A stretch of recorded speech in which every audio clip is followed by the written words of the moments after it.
from a 23-year-old registered medical technologist, creative content maker, an entrepreneur, striving to be the best version of myself while making an impact on other people's lives.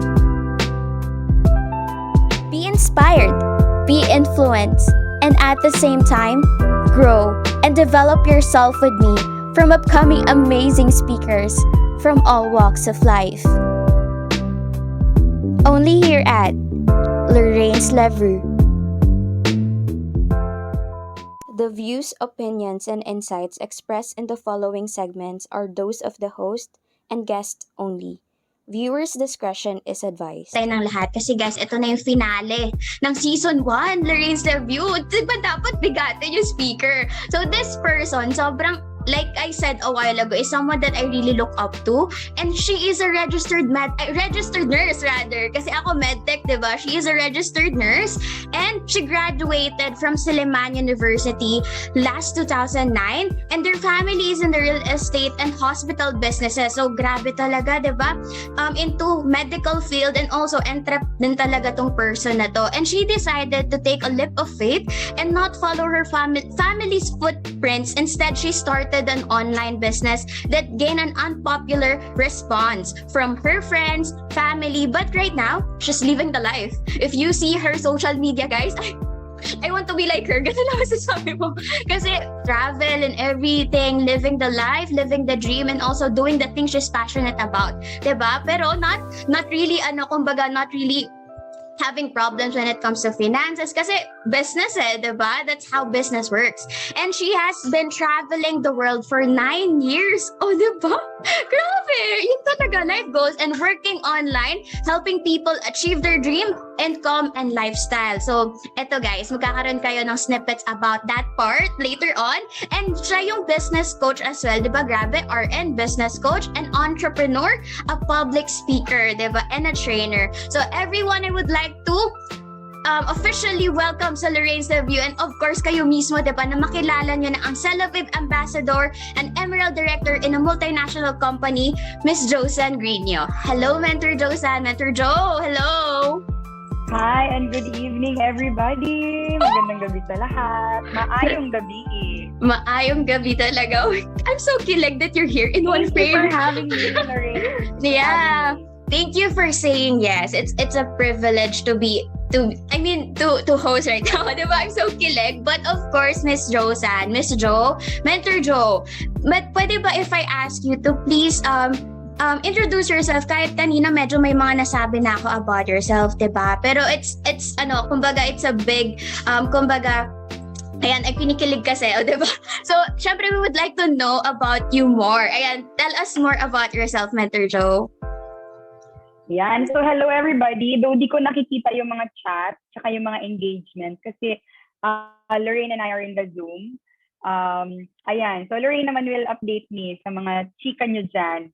So, anyway, I've been in business. I've been in the business industry for 10 years now. Wellness, skincare, health, fitness, nutrition, name it. Ayan. Under the category of pampaganda at pampahabang buhay. That's my thing. And yeah, and I've been working with personal brands. I've been coaching other entrepreneurs. And I've been traveling the world, teaching others how to do it as well. And I've been teaching people how to maximize their income potential. While, designing the lifestyle that they truly want. Kasi, gone are the days where you have to be a slave to options. This is the 21st century and, options are everywhere. So I'm in that. I'm in line. I'm in line with that. Love it, guys. Sobrang sobrang idol. Yan yung word, diba? Sobrang idol ko tong person na to. And I'm so happy na she's here with me tonight, diba? I'm gonna learn from her and syempre kayong nanonood ngayon, you're gonna be learning so much from this person as well. So yan, thank you so much for that, Miss Josanne. Of course, diba, ano na ba yung topic natin for tonight? Again, just like what they said a while ago, this is somehow a special episode for our mothers out there, diba? For our ilaw ng tahanan, of course, diba? Kasi syempre, diba, we have that parang kumbaga naisip din kasi ni Mentor Josanne and I, of course, to dedicate this episode for these people, for these moms who raise their child, diba, na sobrang nakaka-inspire din talaga kasi it's not easy to become a mom, diba? So, ano na ba yung topic? It's, of course, it's about how to raise a boss babe. And just to give you a little background about it, si Mentor Joe kasi, boss babe talaga yan. Tingnan mo pala yung profile niya, boss babe talaga. No questions asked. Pero ako, why do I consider myself boss babe? Or even bakit ko gustong ilabas or ipangalanda ka na boss babe ako? Kasi bata pa lang talaga ako. I'm called as a BB na. Like BB, yung BB na na BB, 'di ba? Tapos nung mga times na nag-ano ako, as I grow, like nung syempre 'di ba pag nag-high school ka na nag-college, parang sometimes pag tinatawag akong BB ng parents ko, parang ako conscious ako kasi parang feeling ko bini-baby ako tapos college na ako ganyan tapos parang that time parang gusto ko mag-stop yon. But then when I realized it nung mas lalong nag-mature na ako, I realized na hala may meaning pala yung BB na yon. And you know what it is? Boss babe. Diba? So ito na nga, 'di ba? We'll be talking about how to raise a boss babe. And of course, ito na yung first na katanungan natin sa ating beautiful speaker for tonight. So, Mentor Joe, ito na pong ating first question. Di ba? Job interview. Char lang. Pero ito na po, di ba? What does it take po ba to be a boss babe and how do you spot one?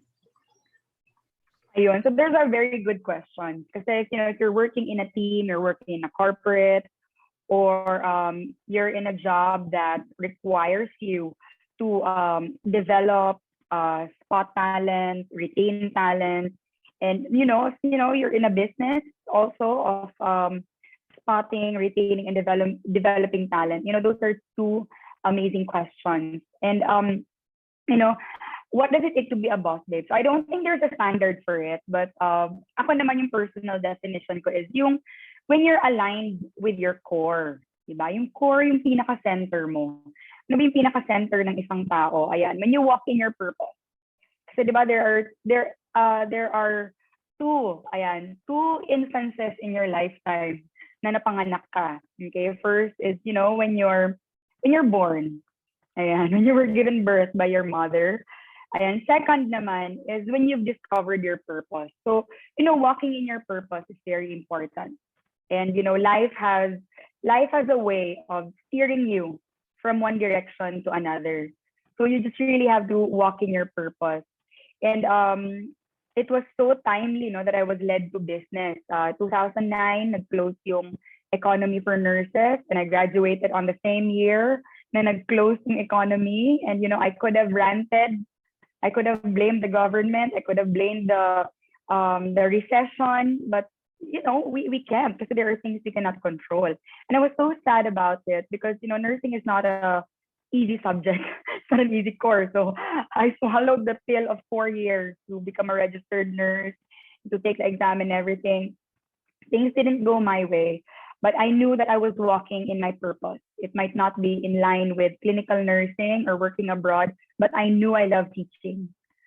So I prayed, I prayed to God, Lord, if you could introduce me to an opportunity where I just really have to teach and get paid well. That would be an awesome opportunity. I don't have to be a nurse. Okay, my purpose really is to teach. It's my talent, it's my purpose. And if I could get paid doing that, just, flow your blessings. Ayan, because I'm willing and ready to receive. So I knew what my purpose was here on earth, and that was to teach. Okay. Second is when you're connected with God's presence, very important yung presence ni God sa buhay natin. So it's not about religion. I'm not trying to promote anything here, but whoever and whatever you consider as God and just a great spiritual being out there, you just always have to be in that presence. Okay. And third is awareness. Awareness. So first is walking in your purpose. Second is God's presence, connected with God's presence all the time. And third is awareness. You have to know your strengths and how you operate at your best. Yun. So a lot of people, hindi pa nila, you're getting like, you're still getting the hang of being aware with what you can potentially do. And I have not reached that point even. No, hindi ko pa na-reach yung point na yun. Same with every other audience right now. I'm also, getting one foot over another in becoming really very aware of strengths and how we best operate. So yun yung pinakatatlo na criteria ko. Ayan, on how to be a boss. How do I spot one? Very easy. Vibe siya eh. So I think vibe is the most underrated or overrated, no, overused na language, but it's, you know, it's hindi siya well understood, no. We always say, oh, you didn't pass the vibe check, oh, you passed the vibe check. What is the vibe check? Okay, what is the vibe check? So, you know, for some people, vibe means, gusto ko siya, or ka-vibe ko siya, gusto ko siya. No, vibe means you operate on the same wavelength. Okay? Magka-wavelengths kayo. You don't have to have the same perspectives all the time, but your confidence is at par, your vision, no, is at par. These people are willing to work with you, be mentored by you, and that's, you know, really very important. So vibe, what is that vibe that I look for in a person? Confidence has awareness over their insecurities and working on it, not making it their excuses for acting bad. Di ba? Kasi some people think a boss babe is outspoken, aawayin ka or something. No, you know, boss babe is something, you know, you're in touch with yourself, you're in touch with your awareness. Okay? Genuine. Very important sa akin yung genuine. Yung you just don't exude a very superficial aura, and that you embrace both your, you know, your strengths and your insecurities, and, you know, you're on top of it. Ayan. So hindi ka na papadala dyan. So very important yun. So strengths naman is speaking in love and wisdom. Very important yun sa akin. Speaking in love and wisdom. Kasi yun nga, pag sinasabi natin boss, ay intimidating siya kasi boss babe, ay ganyan. Hindi, of course. Confidence comes in many ways. You will be amazed kasi ang dami kong na-meet na mga people who are very meek meaning quiet in their ways, but they're very confident because they know their strengths. You know, they don't seem to pop out in the crowd. They're not the best at speaking, but when you give them tasks, they're so good. Okay, they're not very good socially or publicly, but when you give them tasks or when they operate, they just really excel. Okay, because they know their strengths. They're genuine, and they're just confident in their way. So there you go. I love it. As in, lahat talaga, sobrang agree ako, mentor. And lalo na dun sa part na parang, pag boss, wala, aawayin ka na. Kasi there's a stereotype about it, diba? Parang sometimes they look at boss babe na parang, parang maldita ka, gano'n. Yung parang Mean Girls Prada. Yeah, like that. Diba parang mean girls, ganon. And just to tell you honestly, Mentor Joe, nung mga college days ko, I actually had that kind of reputation, parang resting bitch face ka, ganyan. But then, alam mo yun, parang during those times, I just, parang yun yung tingin niya sa akin, okay, parang ganon. And then, this opportunity came, and sobrang ito yung nagbago sa akin na it taught me na, pag ganon yung boss babe, yung pagiging boss babe, it's not about being the mean girl, or it's not about being someone na ini-intimidate mo talaga intentionally yung mga kasama or nakakalubilo mo. So, ito I'll be sharing with you mine as well, diba? Sobrang agree ako sa lahat na na-mention ni Mentor Joe. And of course, to share you with mine as well, how parang, kumbaga for me, what does it take to become a boss babe? Unang-una dyan, na-mention dito ni Mentor Joe kanina, it's about overcoming your insecurities and accepting your flaws and imperfections. Kasi confident people doesn't mean na parang tingin nila perfect sila. It's actually, they accept the fact that they're imperfect. Diba? Na madami silang imperfections. That's why they're confident kasi they already accept it. So even though there's people na parang mapansin yon or i-call out yung yung flaws na yon or sa tingin nila hindi tama sa kanila, it's okay. Kasi I know. Ganon. So somehow, just to give you an example, I'm so insecure about my legs before. As in, sabi ko, parang hindi siya proportion. Kasi sabi ko, parang ang liit ko, tapos ang laki ng legs ko. Parang ganon. But then, there's this realization na nangyari na, why, parang kumbaga, why allow other people na parang makotsa ako because of this. So, hindi ko naman na mababago yung legs ko. So, might as well accept it, diba? And enhance it through exercise, working out. Diba? That's what I did. And then second, what does it take to become a boss babe? Being intentional with your growth as a woman. So a lot of people want to become a boss, they want to be confident, but they're not intentional when it comes to growing themselves in a lot of different aspects. 'Di ba? Kasi they just want the version ng nakikita nila. Kunyari, for example, ayan, si Mentor Joe, 'di ba? Sobrang confident. I want that kind of version of myself. Pero you're not willing to, kumbaga, undergo the process of how to become one. Kasi syempre, hindi naman yan one snap super confident na, 'di ba? Or boss babe na talaga agad, 'di ba? So, yun, the intentionality to grow yourself as a woman. And of course, pangatlo, setting clear and strong boundaries. So, how to become a boss babe, you need to have boundaries kasi it will protect you, 'di ba? In different aspects, of course, yung boundaries na yan. Kasi through your boundaries, you are teaching the people na nakasurround sa'yo how to treat you, 'di ba? So, yun yung three ways for me to kumbaga, how to what does it take to be a boss babe? And of course, how to spot when she empowers other women or other people, not just with women, 'di ba? Kahit lalaki pa yan, other gender pa, 'di ba? So pagkausap ka, 'di ba? Tapos pag nakausap kita or somehow pag may nakakausap ka iba or sa social media mo nakita ko na you're empowering other women, that's a boss babe. Kasi 'di ba, kumbaga you radiate that confidence, and kung gusto mo mahawa sila dun sa energy na yon. And next is when she back up her prayers with actions. Kasi always, di ba, we always pray. Pero, syempre, dapat may actions yun. Diba? So that, yung gusto natin maging result, diba? Not, siguro hindi man sa timing natin kasi God's plan is always better than ours, diba?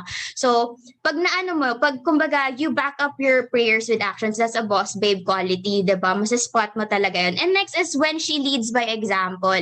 Kasi mga boss babe, leaders yan, of course, diba? Sabi nga ng isa na search ko na ano ba talaga meaning ng boss babe, diba? A boss babe is a confident woman in charge of her own life who doesn't apologize for being her authentic self. So, ibig sabihin yan, a boss babe leads by example. So, pag nakita ko na a woman na as in talaga siya, she practice what she preach, diba? She does what she says, that's a boss babe. And lastly is when having a partner is a choice, not a necessity. So, boss babe talaga yun. Kasi diba, it's not parang hindi mo kailangan, hindi naman ibig sabihin na hindi na magkaka-partner, diba? It's just that you have that vibe na that woman can stand on her own, but of course, lalo na, 'di ba, pag meron din siyang partner na independent, strong din yung partner niya, 'di ba? So that's my point here, 'di ba? Ibig sabihin, hindi naman pag boss babe, hindi na gusto magka-jowa or magka-partner, 'di ba? So it's just that woman can stand on her own independently. At the same time, pag nagka-partner siya, okay din naman siya, 'di ba? So that's how I spot a boss babe. Yan, 'di ba? Grabe, guys. I hope you're learning a lot. Can you type down yung mga favorite nyo doon sa mga part na na-mention ni Mentor Joe? And of course, 'di ba, sa mga na-mention ko rin, if you have things sa pinaka-takeaway nyo, 'di ba? Pero move on tayo sa ating next question. Mentor Joe, ito na nga po ang ating next question. Ito, related na siya sa mga moms natin, di ba? In raising a boss babe po pa, tell us about the mother, of course, the mother that raised you to become a boss babe just like you, di ba? And how you were raised, kunyari yung parenting mindset and stuff. Can you share about that? Ayun. So my mom naman, she's a perfect combination of soft and firm. Ayan. She's very soft. She's someone you can talk to. She's someone you can be very vulnerable to, and she will not take that against you. She's very matured emotionally, spiritually as well. I mean, grabe. And but she's very firm. Yung sabi mo nga, she leads by example. So when she says these things, she means it. She doesn't have to repeat herself. Kasi pag sinabi na niya. Ayan. So she's a perfect combination of the two. And my siblings and I got that from her. So on parenting naman,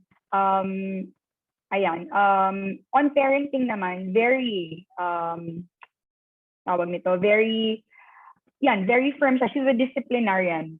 You know, you don't want to mess with her, but also to a point na open ka rin sa kanya.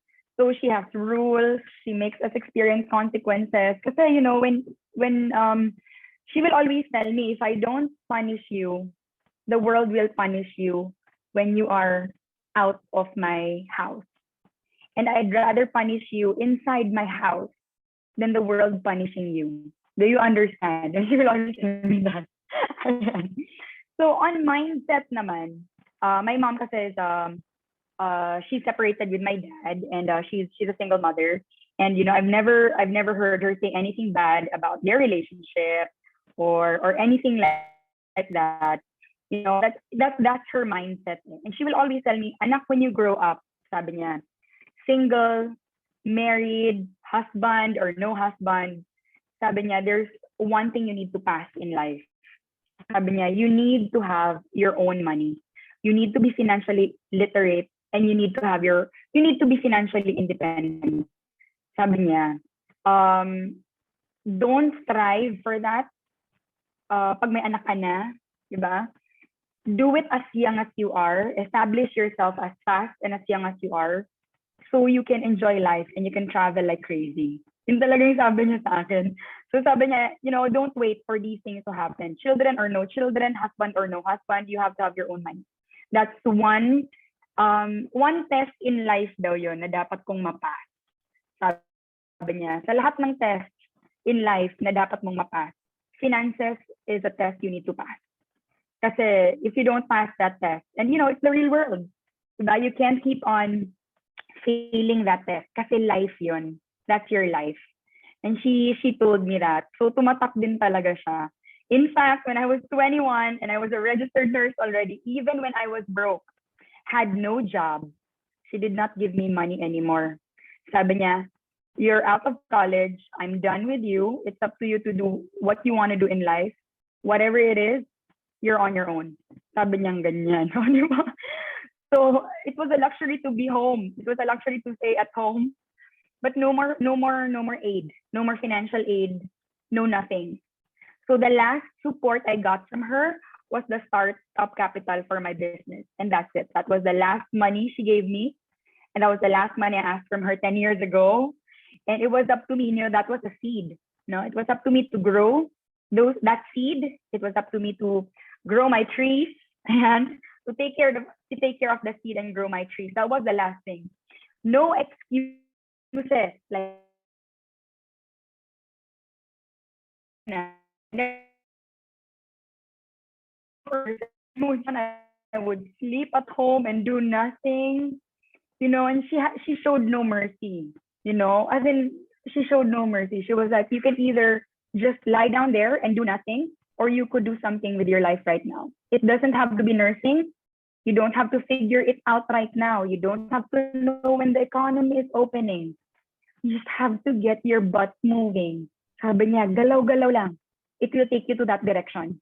Galaw lang. So the next thing I did was the following day, I applied for the call center.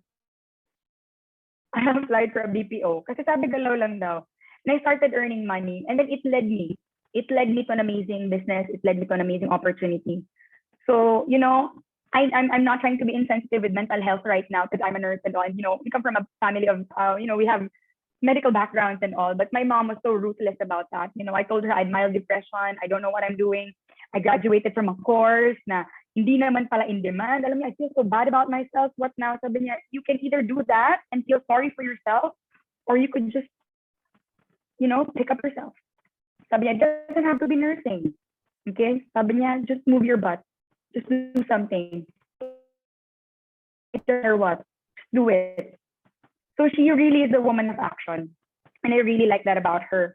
So yun yung mindset niya talaga. And you know, on money, she's really very strict on money. Very strict on money.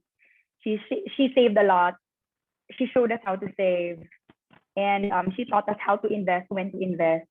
And she made sure that everything we had, even as children, we earned it. So when we wanted a bike, she will say, my role as a parent is to give you your necessities. A bike is not a necessity. It's a want. So over food, shelter, school, and whatever, a bike is something else. Tapos apat kami magkakapatid, di ba? So she said, here's what I can do. I can give you half of the money if you could raise half of the money so we could get you a bike. So sabi ko, how will I raise money? I'm young. Sabi ko, I think I was just 9 years old at that time, or 8. I forgot. 7 maybe, grade 1. She said, I'll give you 50 pesos. And then you grow it into like 350, and then I'll pay for the other half. Kasi syempre, 750 is expensive. Grade 1 pa ako noon. Okay, mga 80s. Batang 80s na yan. So you know what I did? My first business was to sell turon. I didn't know how to cook. Ayan, I learned how to do it. And I would go to, yung mga nagmamajong sa hapon, to play ng cards, and I would sell my turon there. Ayan, so I could raise the money. And then when I raised half of the money, she bought me my first blue BMX bike. Ayan, kasi dyan ako mahilig. And my first blue BMX exhibition bike. Ayan. So we earned it. She taught us how to earn money. She did not, although she could give us what we wanted, but she made sure that we learned the value of money and we learned how to earn what we want. Yung mga luxuries na, yung mga more than the necessities. So we really had great training ever since we were young. Grabe, mentor. Kaya ko na nalaman all of this. Grabe, ganun pala yung naging experience mo. Parang naalala ko bigla si Robert Kiyosaki dun sa 9 years old na part na parang tinuruan ka talaga how to make money on your own. Tapos bibigyan ka lang, di ba, ng pang startup mo talaga. That's really nice. And hanggang ngayon, naalala mo pa siya. It was just like, kumbaga 9 years old ka nun. Ngayon, you're really matured na, tapos you have your own business, and nandyan pa rin siya, inculcated in you pa rin talaga. And that's the greatest lessons, Yes. diba? Yung achievement iba. Because we went to the bike shop, and knowing I raised half of the money, Mm-hmm. and mga hapong nagluluto ako ng turon, ganyan. And to sell it to people. Yeah, that's really nice. Grabe, sobrang kudos. Hindi ako magaling magluto. Sira pa yung Same. wrapper. Yeah, sira pa yung wrapper, tapos sunog pa yung burnt pa yung sugar. Yeah. But that's when I learned na, in sales, in business, and in marketing, it doesn't have to be the best product. You just have to pick the right market, and you just have to have the right pitch. Yeah, true. True yan, mentor. As in, grabe. So much learnings from you tonight. I really wanna super appreciate you na sobrang grabe, daming learnings, diba? And for sure, yung mga nakikinig tonight, ang dami din nilang nakuhang tidbits or mga takeaways, diba? Or aha moments dun sa mga na-share mo. And just to share you with mine, of course, I'm gonna be talking about my mom as well. And feeling ko yung mga nakikinig ngayon, medyo kilala nyo na yung nanay ko. Kasi si mama, very outspoken yan sa mga friends ko. Tapos ako kasi mentor, as in super close ako sa parents ko kasi bunso ako. So somehow, parang only child na bunso. So, ayun, I'm a medtech by profession. And same with you, kaya sobrang nakaka-mirror ako kasi after college nun, I took up the boards. Tapos syempre nakapasa 2019, lang at November, end of 2019 November, oath taking. Tapos di ba mga December nun, nagtaal chuchu na. Like yung may as in nagmamask na nun dito kasi sa Manila, hindi ko alam affected, hindi kayo affected nun of course. But dito sa Manila nun, nakamask kami nun lagi, December 2019 pa lang because of the Taal eruption, di ba? Yung may mga ash something. Tapos early 2020, hindi pa super, kumbaga laganap dito yung COVID. Pero mga March, di ba, nag-lockdown na, ganyan. So that moment, doon ako nakatanggap actually ng work na pwede na ako mag-work sa Asian Hospital. Eh, yun yung gusto kong maging, kumbaga, pinaka-gusto ko talagang mapasukan kasi para siyang St. Luke's, ganyan. Basta high-end, parang hotel na hospital, ganyan. But then, to make the long story short, nag-resign ako doon. Like, nag-training lang ako. Tapos, ako pa yung tipo mentor na bibo-bibo kasi syempre, di ba, gusto ko matutunan ko lahat, ganyan. So, training pa lang, bibo-bibo tayo dyan. Tapos, nung nung dineploy na kami sa department, sa pathology lab, kasi syempre, di ba, sa medtech dun kami, general lab, nasabi sa amin, swabber kami, mga proby. O, di ba? Kaya ako tinanggap yung work kasi sabi sa akin, clean area daw. So, yun, to make the long story short, nag-resign na ako. So, nung nasa bahay ako noon, okay, palamunin ako. Ano nang gagawin ko, di ba? So, at an early age, at 21, actually, yeah, 21. O, di ba? Same talaga. Parang, sabi ko, ano nang gagawin ko sa life ko? I felt so lost na at an early age, parang nagkakaroon ako ng midlife crisis, gano'n. Sabi ko, ano gagawin ko sa life ko? Nakagraduate na ako, I cannot practice my profession. Tapos sabi ko, ayoko naman I felt the same. Yeah, diba? Na parang, yeah, it was like an early crisis. Alam mo yung bata ka pa, tapos parang may crisis ka na. Yeah, ganun talaga, mentor. Tapos, very emotional pa ako. So, sabi ko, okay, wala akong mahihita, pag iiyak ko lang to, ganyan. So, ang ginawa ko na, nag-search din ako sa Facebook. I tried call center as well. So, ang nangyari naman sa call center noon, unlike you na ano ka talaga, na employee ka. Pero ako noon, hindi ako na-employ kasi interviews pa lang. Ako yung nagde-decline kasi ang kailangan, pupunta pa rin ako once in a while sa office. COVID na noon, tapos wala pang proper protocols. So, sabi ko, ang point ka, kaya ako nag-work sa hospital para hindi ako lumabas, diba? So, yun. So, canceled yung call center. Tapos, ko real estate. Kasi pwede rin real estate online, diba? So, hindi pa rin siya naging okay kasi ang nangyari noon is kailangan, kumbaga, sasamahan mo yung client para pumunta doon sa exact location. So, hindi na naman. Diba? So, I tried din yung mag-apply doon sa magiging online tutor ka for Chinese students. Ayan, Chinese students kasi somehow may background ako sa Chinese. So, mga simple words or phrases pwede ko maituro, ganyan. So, hindi nag-work kasi ang sabi 60,000 plus daw a month, pero may nakita ko yung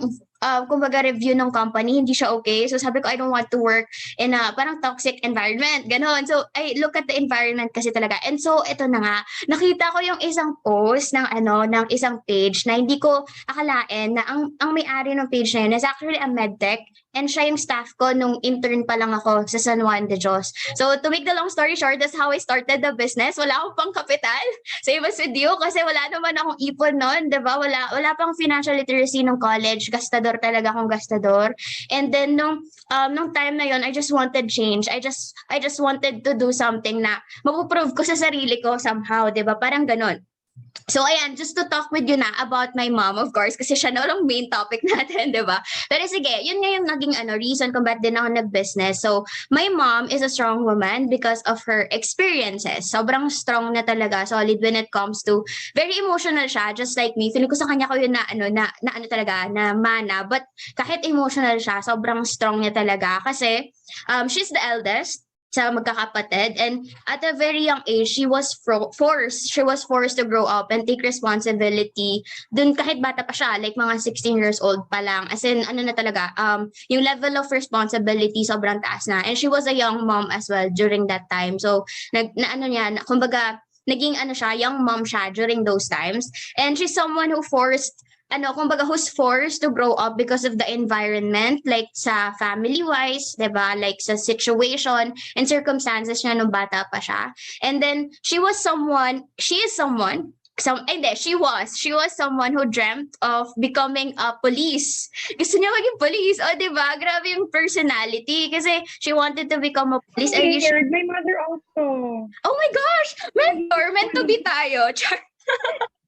Diba? Gusto niya detective, police, piloto, ganon, di ba? Yung mga panlalaki na nagawain, ganon, gusto niya yon, di ba? Gusto niya maging police. Kasi sabi niya, parang gusto niya yung siya yung parang, yung aura na strong, ganon, di ba? Gusto niya yung ganon, ganon yung personality niya. And then that's how strong her personality is. And she used to hang around with a lot of guy friends. And I think yun din yung reason kung bakit sobrang naging mentally strong siya. Kasi, syempre, di ba, there's a factor talaga pag puro ang nakakasama mo kadalasan, lalo na ng bata pa. Ako, actually, may ganun akong moment in my life na puro lalaki din yung circle of friends ko, and it gave me that kind of other perspective, kasi syempre iba yung way of thinking ng guys, diba? Somehow, less drama in a way, diba? So, yun yung she was, kumbaga ganun yung naging environment niya. And she says what she thinks. So very takles ang mudra, di ba? So she says what she thinks na kailangan mong marinig rather than dun sa gusto mong marinig. 'Di ba? So ito, I would like to say na my mom is my number one fan, pero she's my number one critic as well. So pag kunyari, somehow sa pananamit, 'di ba? Agree, 'Di ba? agree. Coach, agree. 'Di ba? So sa pananamit, for example, 'di ba? For bababa ko niyan, okay, well dressed ka na, feeling mo ang ganda-ganda mo. Ano yung suot mo? Ay, hindi bagay yung blah blah blah, 'di ba? Siya yung unang magsasabi and I listen to it kasi I know she's not gonna say things naman na ikakasama ko, 'di ba? So ayun, I really listen to her, lalo na when it comes to how I present myself, ganyan. Kasi I know she's not gonna tell me naman na makakasama nga sa akin, 'di ba? And ito yung pinakamaganda, she always allows me to make mistakes on my own. So as in talaga, that's what I love about her kasi ng college mentor, hindi ko alam kung na-feel mo din to. Or bawal din ba sa'yo yun? Like, bawal magkaroon ng relationship nung college, ganun. Ako, pasaway ako mentor, di ba? Pasaway tayo sa part na yun. Pero ngayon, I learned my lesson naman hanggang ngayon. Hindi na nasundan di ba? Pero sige. So, nung college kasi mentor, as in, nagkaroon ako ng illegal talaga. Hindi legal na relationship during those times. And what I love about my mom, alam niya. Pero she never asked. As in, she never asked about it, but I know she knows. She knows, diba? I know she knows, but she never asked. And nangyari nun, pag mga times, so syempre, di ba, may mga moments yan, alam niyan, mother instinct yan na nasa room ka, na umiiyak ka ganyan. Sabi ko yan about ACADS. Pero alam niya naman, di ba, yung reason. Di ba? And she never asked. And that's what I love about her. Kasi she waits for me na until I'm ready to share it with her. And after that relationship, ay, all out na ako. Na-share ko na lahat sa kanya, di ba? Nung tapos na. Parang ganun. And that's what I love about it. And ito yung mga, ito yung lagi niya mga sinasabi. Ikaw, di ba may na-share kanina, yung mga lagi niyang sinasabi sa'yo. Sa akin, ito, sabi niya lagi, buntot mo, hila mo. Ayan, lagi mo maririnig yan sa kanya. Buntot mo, hila mo. So, kung saan yung path na tinitake mo ngayon, panindigan mo. Yan talaga yung lagi niyang inaano sa akin. Panindigan mo, kasi buntot mo, hila mo eh. Walang magsisave sa'yo. Kumbaga, I know Christ is our Savior, given that. But at this point, sanabi niya sa akin na, no one's gonna save you but yourself. Diba? So yun, and then, flaunt it. Sabi niya, flaunt it. Di mo na yan magagawa pag may edad ka na. Oh, that's the reason why, guys, I'm very, kumbaga, I'm very expressive in the way I dress. Kasi sabi niya sa akin, flaunt it. Kasi pag may anak ka na or nagkaroon ka na, hindi mo na basta-basta magagawa yan. Diba? So go. So kung kaya mo, if you have it, if you can own it, go. Diba? Ganun siya lagi. And next is, basta wala kang inaapakan na ibang tao, you're good. So, ayun lagi yung pamantayan ko niya na as long as wala akong ibang inaapakan na tao na sa ginagawa ko, diba, I'm good. So, I don't have to please you as long as hindi mo ako naintindihan, that's okay. Diba? Kumbaga, as long as hindi kita na kumbaga personally naapektuhan na sinasadya ko, gano'n, diba? So, kung di mo ako gusto, okay lang yun. Parang gano'n. Gano'n yung naibigay sa akin na mindset because of that. And then, same as with you, magkaroon ka ng sariling pera. Ayan, lagi niya yung sinasabi sa akin, kahit sa ate ko, magkaroon ka ng sariling pera. Kasi somehow sa kanya, on her end naman, she doesn't want us to feel yung experience niya. Kasi she was dependent on someone. 'Di ba? Nung mga moments yan. And sabi niya, wag kayong tutulad sa akin. Parang gano'n, 'di ba? So, yun talaga. Sabi ko, okay, I really need to build my finances as early as now. And sabi niya, ito, don't settle for less kasi always mong titignan lagi kung paano tayo tinatrato ng papa mo and also how he provides for us.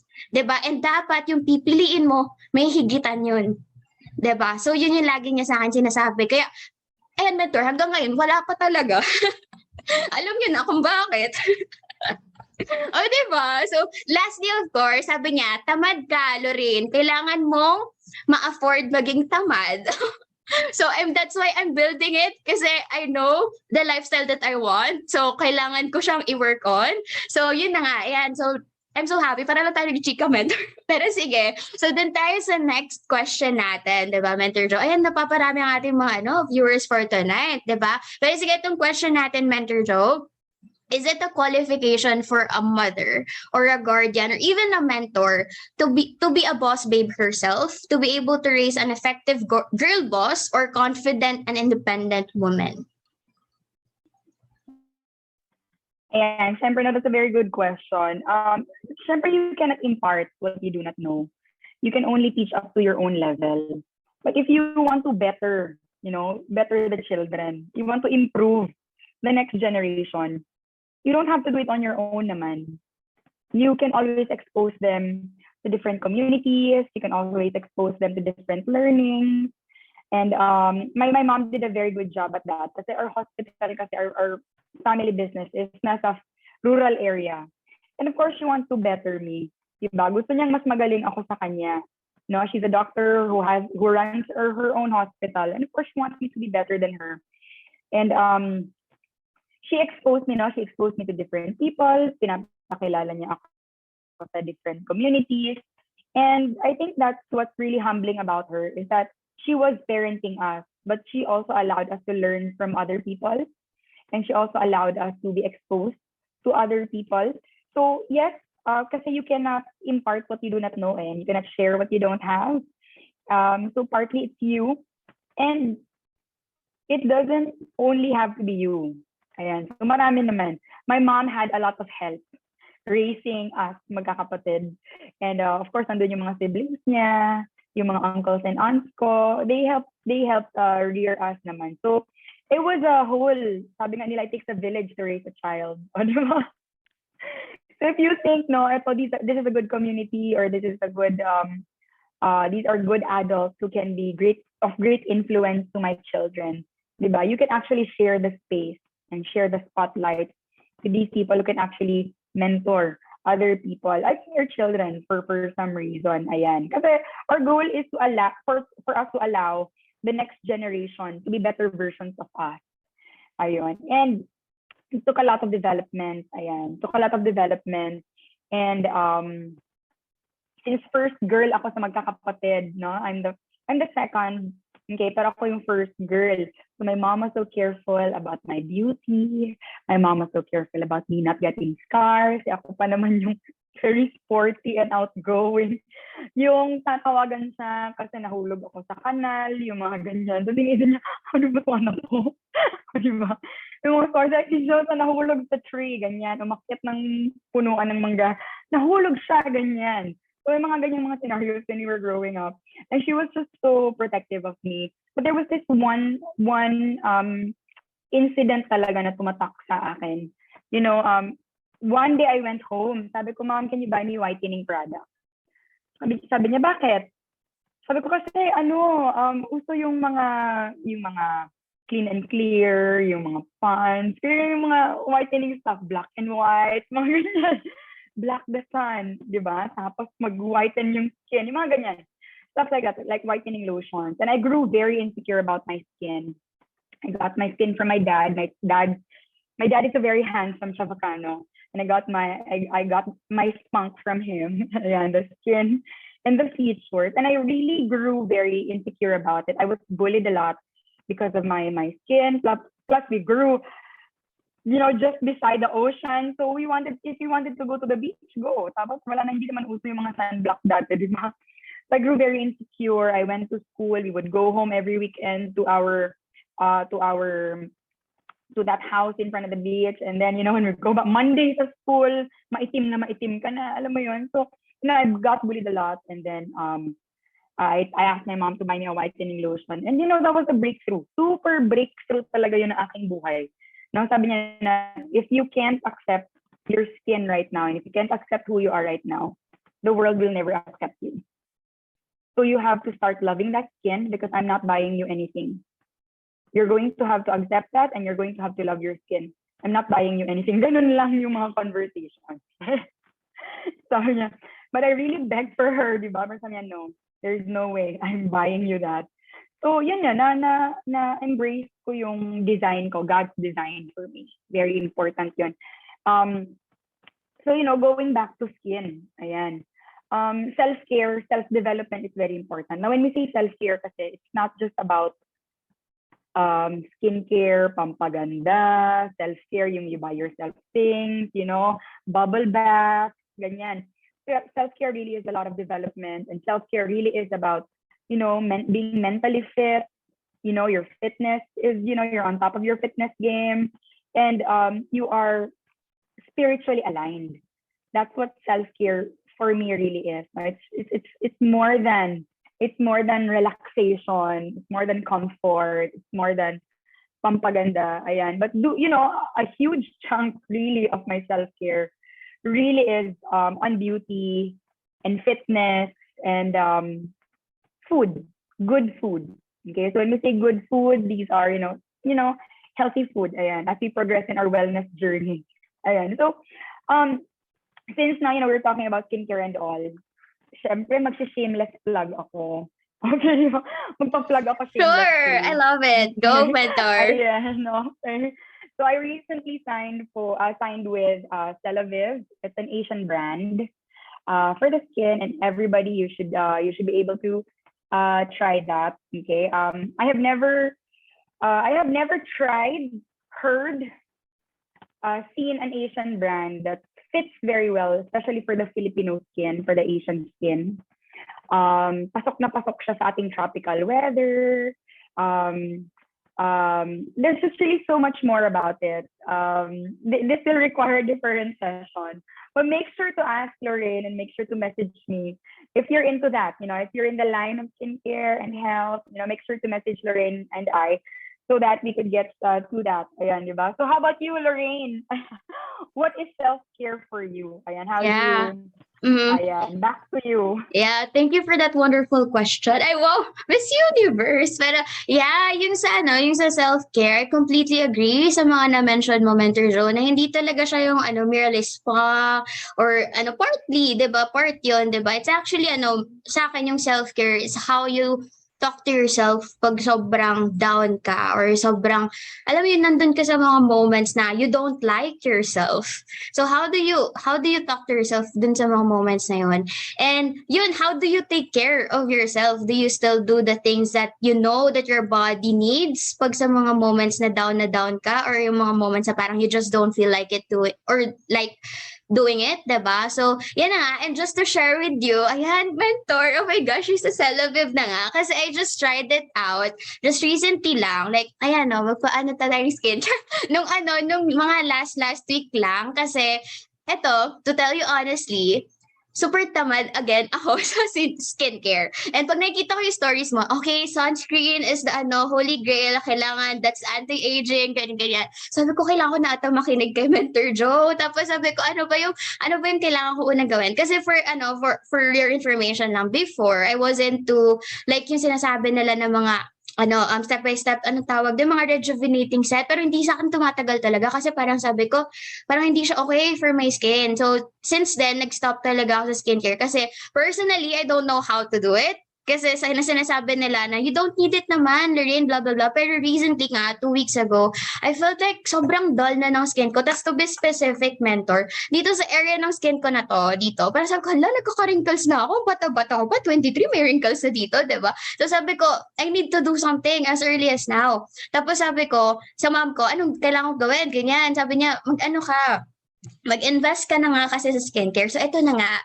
So, shameless plug, may product, diba? So, yeah, this is the product that I've been using. I know, mentor, you told me to start with, sunblock, ganyan, diba, ng Josanne Griño, and other products ba na recommend. Pero kasi upon reading yung mga products, and sa tingin ko, ito yung pinaka, parang need ko right now. Although, alam ko naman in myself, dahil sa sobrang nagustuhan ko to, diba, gagamitin ko na lahat ng mga products ng 𝘯𝘯. Kasi, to be honest with you, thank you for patronizing our brand. Yeah, of course.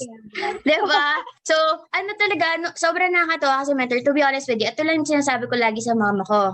Ayoko mag-mention ng names, basta mga mahal na brand, tinry ko siya, pero hindi talaga natutuloy kasi grabe yung effect sa skin ko. Like, may mga effects na hindi ko gusto. Like, hindi naman ako pimple, tapos biglang ang dami kong breakout, mga ganon na moment. Pero I know that's normal. Basta hindi lang siya yung, as in, for me, it's not normal dun sa mga moments na yun, dun sa mga ibang brand. But with this brand, as in talaga, itong product na to, ginagamit ko siya every other day, every other night, diba? Pero meron akong mga effect na naramdaman na feeling ko healing reaction naman yun kasi syempre ilalabas yung toxins, diba, sa skin natin habang ni-use natin yung product at first. But then, after using it for quite some time, you can see it naman, right? arte. Pero yun, di ba, ano talaga, iba yung effect niya sa skin ko. And I'm so excited to try the other products of Celaviv. And just to share with you, ano ba yung product na to? This is called, ayan, syempre explain ko sa inyo guys, kasi naka-benefit ako dito. You want to use it na ba? Di ba? So ito na, di ba, get naturally ageless glow with Celaviv. And ito yung tinatawag na exfoliating scrub plus mask. So itong product na to, ito multitasking scrub and mask combination ng removing ng dead skin or dirt and all, and refines your complexion, natural complexion mo, diba? Hindi siya yung asin makakaputi, ganyan. So, refines your natural complexion and protects against visible effects of pollution. Kasi yung mga free radicals na yan from pollution or even sa mga kinakain mo, diba? It affects your skin, diba? Your skin quality. And seeing a lifeless complexion when you look in the mirror can leave you feeling less than confident. Yun yung na-feel ko noon 2 weeks ago. That's why I decided to invest on skincare already. And your skin could look dull if pollution from urban environments, laundering dirt and dead surfaces cells build up, diba? So eliminating the gram of the key to a radiant reflection. So now, the Celaviv exfoliating scrub plus mask can help you take your complexion from lackluster to luminous and menace. And I completely agree. So sobrang na-feel ko to. And if you want to try it out, we highly recommend this if you want to improve your skin's texture and minimize yung mga appearance ng pores for a smooth and refined complexion. So it reduces yung appearance din of dark spots and discoloration for even skin tone. And of course, lastly, visibly renews your skin's firmness for a natural youthful looking appearance. So dito ko na feel yun sa area na to, guys. So I hope, diba, naka-help ako sa inyo. Kung ito rin yung problema nyo, feel free to tap me or even si Mentor Joe, diba? Ayun ako, sobrang excited ako to try the other products of Celaviv pa. And of course, Mentor, diba? I'll be like you, claiming it, manifesting it, diba? Asia level na pala to si Mentor Joe, diba? Ibang level na, hindi na lang sa Philippines, diba? Congratulations with that, Mentor Joe, sa bago mong endeavor and bagong milestone, diba? In the business. Pero of course, ito, balik tayo sa topic and sa mga moms natin, diba? So after talking about skincare, self-care, diba? Ngayon naman, I would like to ask you, can you give tips on how to be able to pass on effectively, diba? What you have acquired when you were raised as a boss babe?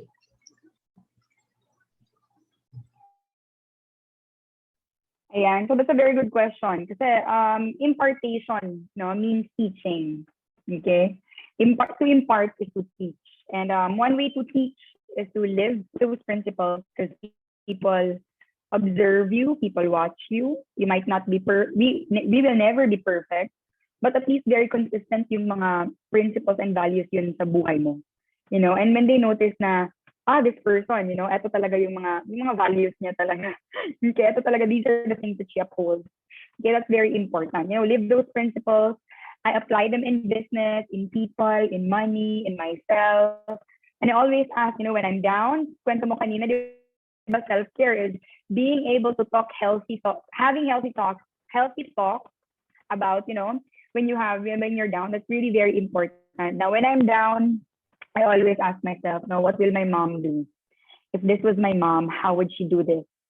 If this was mom, how would she approach this? If this was my mom, you know, if my mom was in this position, how would she do this? So those are the things that I really, you know, I put into consideration in decision making and all. So also, you know, teaching impartation is an everyday practice. And it's funny how this topic is how to raise a boss babe. You know, we learned so much from our mothers. And Lorraine and I, FYI, we're single, available, don't have kids. Put a ring on it, okay, if you want. Wipe me up. Submit your resume.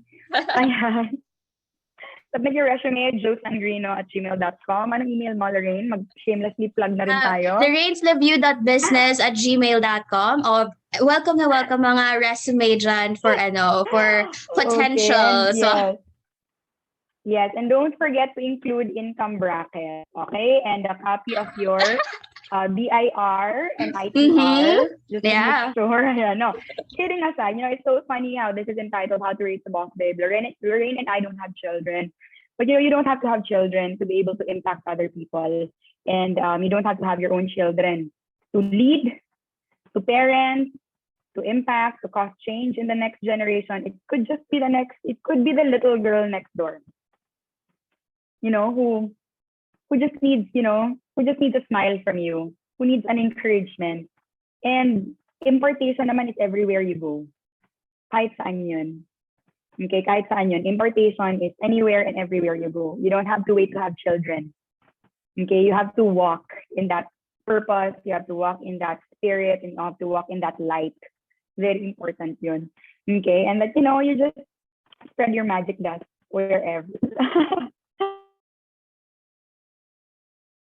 I love it. As in, very concise, pero impactful talaga, di ba? And that's what the boss babe do, di ba? You impact, kumbaga you live impact dun sa mga taong nakakausap mo, not just with women actually, kahit ano pang gender niyan, di ba? Kasi just like what I say That's always, true. yeah, di ba, mentor, like just like what I say to people that I talk to, that I don't just aspire to make a living, but I aspire to make a difference while making an impact to the people I talk to. 'Di ba? So it's not parang I don't want to live paycheck to paycheck, or even just thinking about the bills every month, or yung 9 to 5 na life, 'di ba? I just know that there's a better way, there's a better lifestyle that I can actually have. And that's what we want to share with a lot of people, 'di ba? So, yun. And of course, to share you with mine, 'di ba? I have top 3 tips lang naman. And number 1 dyan is to treat your emotions as your strength.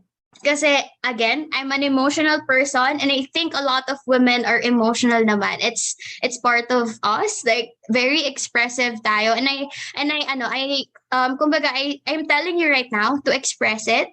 Diba? Express it. Kumbaga, don't resist or don't trap those emotions inside you. Express it. That is your power.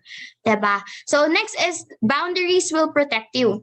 Again, I'm always saying about this kanina pa, diba? It's about the boundaries. Again, this is how you, kumbaga, teach people na nakasurround sa'yo how to treat you. So again, boundaries, guys, diba? And lastly is to have a Christ-centered relationship with yourself first before having it with another person. Kasi dapat, again, sabi din ni Mentor Joe kanina, diba, yung core mo. So, dapat, sobrang kilala mo yung sarili mo, deepest core mo talaga. Like, sobrang importante, no? Kasi, for me, you're gonna be a bit, unfair to your partner pag ikaw mismo, hindi ka pa whole completely sa sarili mo, or you don't know your deepest core.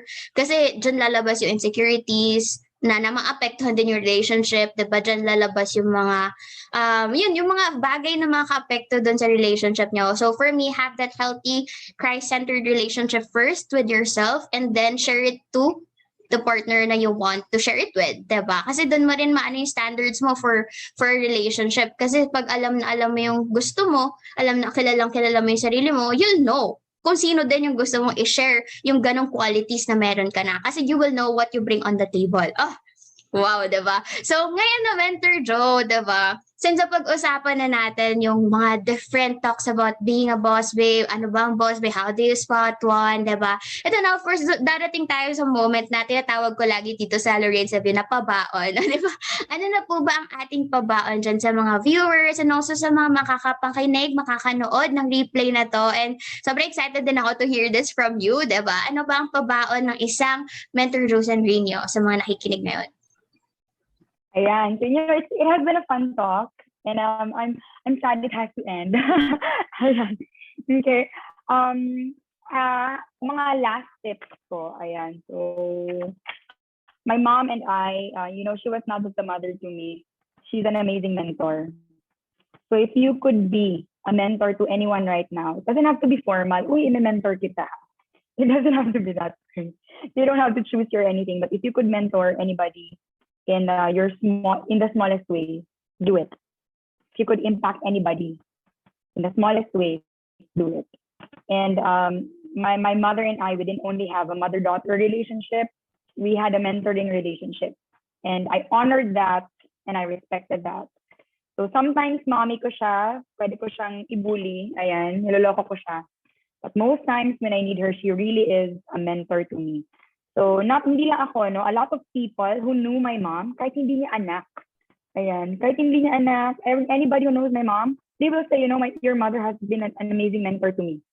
Staff, workmates, friends, colleagues, she has been an amazing mentor to a lot of people, especially to me. Ayan. And yun, mentoring is a relationship. Very important yun. And, to always share your energy and your confidence and your kindness with the world. Okay? Because the world needs more of you. So thank you so much, everybody. Grabe. Sobrang I don't know if you can feel it. I'm so kilig talaga right now to be in one screen with you. And I'm so excited to officially meet you in person.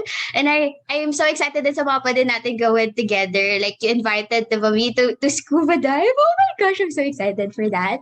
And thank you so much, Mentor Joe, for saying yes to me. Even though I know we just met online, di ba? We haven't met in person, guys. Pero parang, feel nyo ba? Hindi pa kami nag-met in person? Nag-meet in person, rather. Di ba? Hindi talaga, di ba? Then, feel nila yung vibe. I'm sure they felt the vibe and the wavelength there. Yeah, di ba? Thanks for having me. Thanks for inviting me as well. Yeah, thank you so much, di ba? And hindi to last, Mentor. Baka next niyan, in-person collaboration. O, di ba? Siyempre, there's a lot of possibilities, of course, di ba? Yeah, thank you so much, Mentor Josanne. And of course, di ba, I would like to ask you to plug your social media naman, di ba? Kasi siyempre, there's a lot of people who wants to follow your social media na. After this, di ba? Go, Mentor. Ayan, I'm very active on Instagram. It's Josanne, Josanne. My first name _diamond. And watch out for my rebranding next January. That's going to be very, very exciting. I'm working on it. Wow!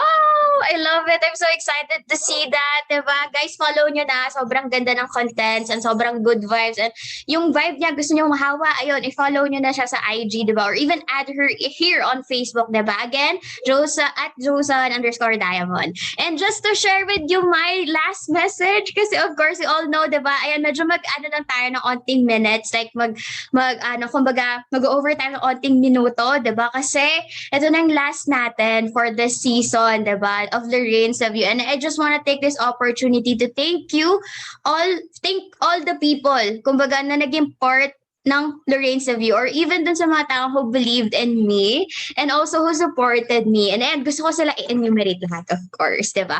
So, una-una dyan, diba, yung mga naging guest ko, diba, si Sir Evan Alcantara, ayan, familiar yan si Mentor Joe kay Sir Evan, diba? And si Sir John Lester Banga, si Sir Paul Sundian, Miss Camille, si Madam Camille Neri, diba? And of course, si Coach Donald Absalon. We have Miss Diane Delatado.